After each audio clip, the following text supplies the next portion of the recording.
In this lesson, I'm going to teach you about ethos, logos, and pathos, which are the building blocks of any logical argument. So one of the first things you'll encounter is ethos. It is the ethical appeal, the means to convince an audience of the author's credibility or character. And an author would use this to show he's a credible source and that he's actually worth listening to. So I picked a very old advertisement that says, "More doctors smoke Camels than any other cigarette."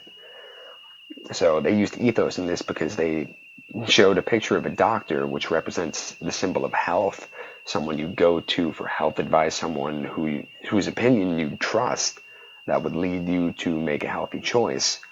But now you know that a cigarette isn't healthy, so they used ethos in order to make people think that they were healthy.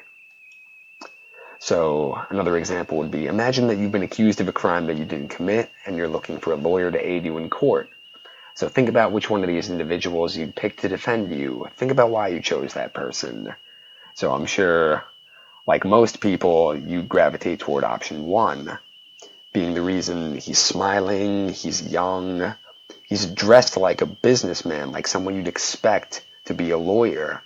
But option two, he's looking a little bit dirty. I don't really understand the kind of getup he's rocking there. He's got a really thick beard. He doesn't look like the kind of person you'd find as a lawyer. So the next thing is logos. It's the appeal to logic, the means to convince an audience by use of logic or reason. And pretty much to use logos, you'd want to cite facts and statistics, historical and literal analogies, and citing certain authorities on a subject. It's pretty much the meat of your argument. It's the facts. And the last thing is pathos. It's the emotional appeal, the means to persuade an audience by appealing to their emotions. You use pathos to invoke sympathy from an audience and to make the audience feel what the author wants them to feel. So I provided a short clip and questions in the following Google Form sheet. And that is the end of this video. Thank you for listening.